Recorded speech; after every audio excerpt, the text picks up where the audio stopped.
Hoje nos interessa um tema que traz para os alunos que se preparam para os tribunais certa dificuldade. O tema é recurso em processo penal. Ali nós vamos encontrar recurso de apelação, recurso em sentido estrito, carta testemunhável, embargos de declaração, diversos recursos, cada qual com sua peculiaridade, cada qual com suas hipóteses de incidência, o seu modo de processamento. E isso traz, sim, certa dificuldade. Por quê? Porque constitui um tema jurídico, um tema técnico que muitos não estão afeitos, ao qual muitos alunos não estão afeitos. Então precisamos dispensar atenção a esses termos técnicos, a essas situações, de maneira que você compreenda como isso é cobrado em sua prova e como você irá resolver a sua questão. Vamos dispensar atenção inicialmente àquela parte geral de recursos, disposições gerais em relação aos recursos. O tema específico que nos interessa nesse momento é a respeito de efeitos do recurso, ou quais efeitos que possuem determinados recursos. É isso que nos interessa nesse momento. Vamos dar uma olhada no quadro ali, que eu trouxe uma relação elaborada, evidentemente, pela doutrina majoritária em relação aos efeitos do recurso. Nós temos efeito devolutivo, efeito obstativo, efeito suspensivo, translativo, regressivo, também chamado de iterativo ou diferido, e efeito extensivo. Nos interessa nesse momento o efeito devolutivo. Essa expressão você já deve ter ouvido falar, tanto devolutum quanto appellatum. Preste muita atenção, olha. Quando há interposição de um recurso, surge a possibilidade do Poder Judiciário reexaminar aquela matéria. Diz-se, então, que o recurso devolve ao Poder Judiciário a possibilidade de reexaminar aquele tema. Mas essa expressão, a expressão, ela é ambígua, né? Ela é muito estranha, porque, especialmente para aquele que não tem vínculo com a área jurídica, não tem afinidade com a área jurídica, vê grande dificuldade na hora de compreender uma expressão dessa. Porque normalmente eu devolvo a alguém algo que esse alguém já teve. Então eu devolvo o caderno ao aluno que já teve esse caderno. Então eu devolvo algo a alguém que já possuiu a coisa. Quando eu digo que o recurso permite ao tribunal apreciar novamente a matéria, portanto o recurso devolve ao tribunal a possibilidade de apreciá-la, surge uma certa dificuldade de visualização disso. Por quê? Porque o tribunal, muitas vezes, nunca apreciou aquele tema, aquele caso específico. O processo começa em primeiro grau. Havendo recurso, disse então que o recurso devolve ao tribunal a possibilidade de apreciar a matéria, mas o tribunal nunca apreciou. É a primeira vez que será essa situação levada ao tribunal. Como é que surge a expressão devolver? É estranho. Tem um aspecto histórico que a gente não pode esquecer.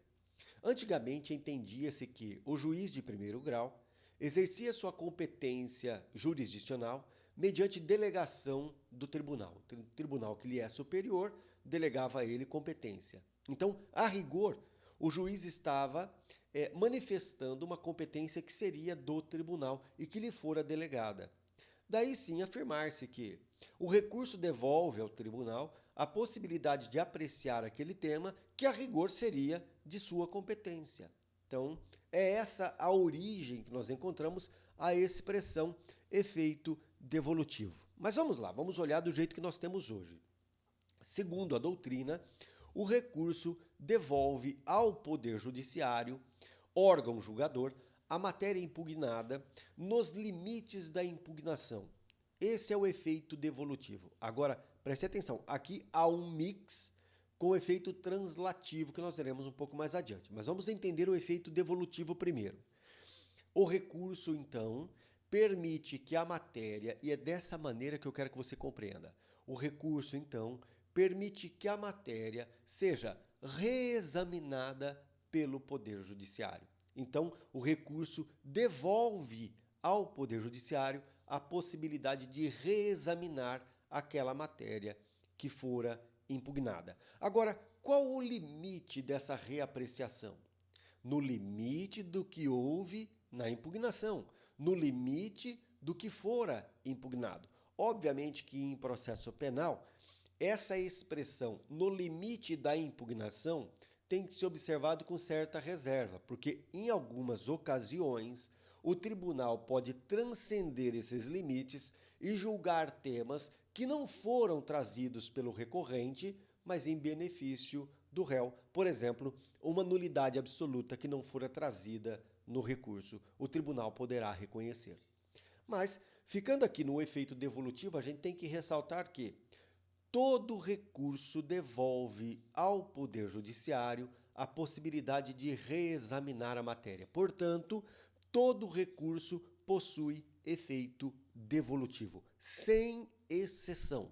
Todo recurso possui efeito devolutivo. E a gente não pode esquecer esse detalhe. Vamos ilustrar aqui, levando em conta esse gráfico que nós temos aqui no quadro. Então, imaginemos que um juiz de primeiro grau, aqui o juiz do Estado, profira uma sentença.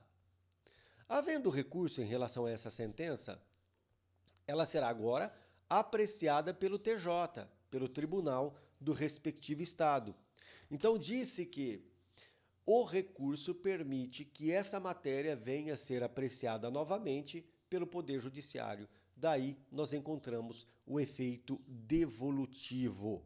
Agora, o que eu quero que você anote aí é o seguinte: efeito devolutivo nós encontraremos em todo e qualquer recurso.